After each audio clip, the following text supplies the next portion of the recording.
Now, Pooh Shiesty hired a dream team, and here's what they had to say.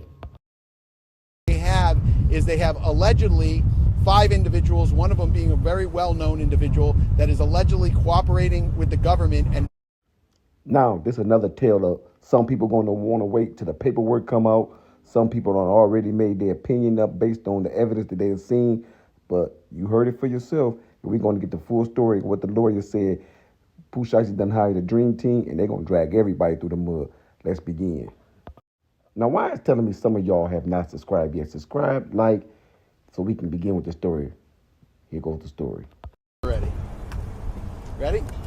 Would you say your name first real quick? Yeah, Bradford Cohen, Cohen, Sam Zengane, and John Helms. And any questions, just look straight in the middle. Yeah, you got it. Thank you. So we had a bond hearing today and a PC hearing today.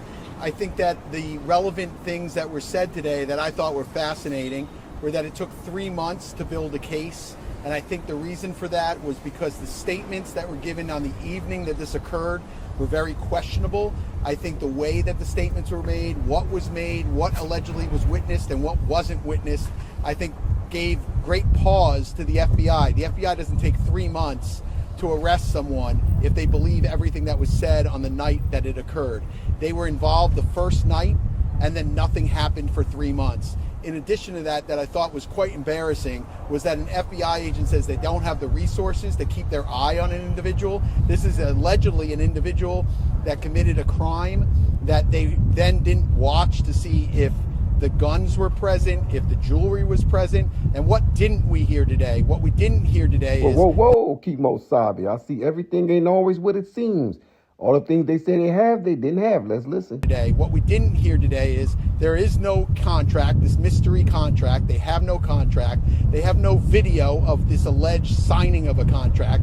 They have no guns. They have no jewelry. They have none of that physical evidence. What they have is they have allegedly 5 individuals, one of them being a very well-known individual that is allegedly cooperating with the government and making these allegations. Well, you heard it right there. You heard it for yourself. Gucci Man then turned to a Mickey. The government and making these allegations against my client and many more. I'm going to take like 1 or 2 questions and then we're going to scoot. You're essentially arguing they've got only a he said kind of case, no evidence. Correct. Is that fair? Yeah, it's very fair. I think that this is it's a he said type of a case. I mean, obviously there's 5 individuals on one side. What we're missing are the other people that were present in the room, right? The owner of the studio who says he didn't hear anything or see anything. The way they leave the studio where no one is in concert with anybody else, no one's arguing with anyone else. One of the individuals says, "Hey, can I get my watches back?" Like, the story is quite unusual. And I think that the FBI knew that. I think the investigators knew that it was unusual. And I think that's why it took so long to make the arrest. What is your response to the judge saying that, your client still violated the terms of his ankle monitor location? Sure. Those are all things that are going to be, flushed out. The fact is that he was allowed to be in certain areas at certain times. That really wasn't an argument for today. I wasn't really even going to make that argument. My main thrust of today was to really push on the evidence and see exactly what they had and when they had. How about this? How about the individual who wrote the complaint, who actually drafted the complaint, who was sitting in the courtroom, who's only been an FBI agent for 4 years, does not take the stand. They put someone else on to say what she wrote in her own complaint when she's sitting in the courtroom. And that's done quite often in gamesmanship, because they don't want to put a rookie on the stand and be measured by our legal team. How far away is this from trial? Oh, who knows? We're going to get discovery. We'll take a look at their discovery. They're going to say it's ongoing. I mean, think about it. They had 3 months to get this stuff. They had 3 months to get warrants. They didn't get warrants that night. They didn't get warrants the next night. They didn't get warrants the next month. They didn't get warrants the month after. They waited 3 months to get warrants on whether or not there's guns, whether or not there's jewelry. How about their cell phones? How about the computers?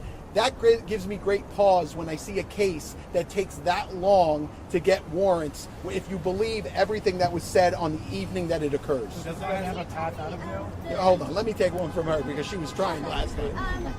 Can you say anything about the identity of RD, and then you also spoke listen, I don't like when the government puts initials in and everyone takes a guess who they are. We all know who they are, right?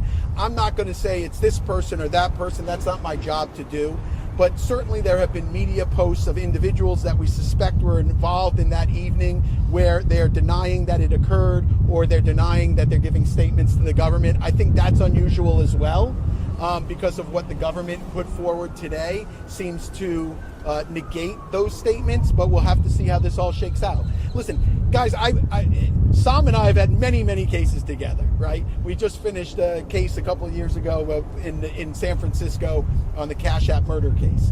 And whenever I talk to individuals, whenever I talk to the media, I always say, this is not a straight road. It's always a very winding road. So we never know where things are going to take us. We got to look at the evidence as it comes in, and we'll see what's there. I'm just shocked that, you know, when they say there might be video out there, they don't have it. There might be this mystery contract, they don't have it. Oh, they were at Staples, you know, making copies. It's just a total guess.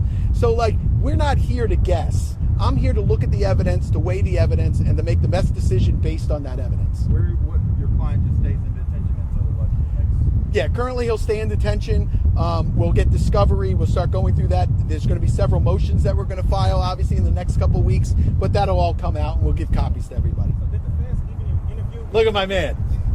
Did the feds even interview any of the people yet? Any of the alleged victims? So my understanding is the FBI has, over the past 3 or 4 months, has interviewed none of the alleged victims, and allegedly they all have future dates to give statements. But I have no idea if that's true. We're basing it on what the agent said on the stand, that each one of those witnesses from that evening is going to appear and give a statement to the federal authorities. So RD never made a statement as of now? Not to the FBI, but that evening it appears from the material that they produced and from the agent's testimony is that RD gave a statement that evening, but since that evening has not given another statement. But the FBI said in the future they're all scheduled to give statements, so we'll have to see. All right?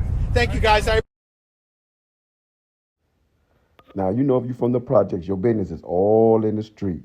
So here on Project T,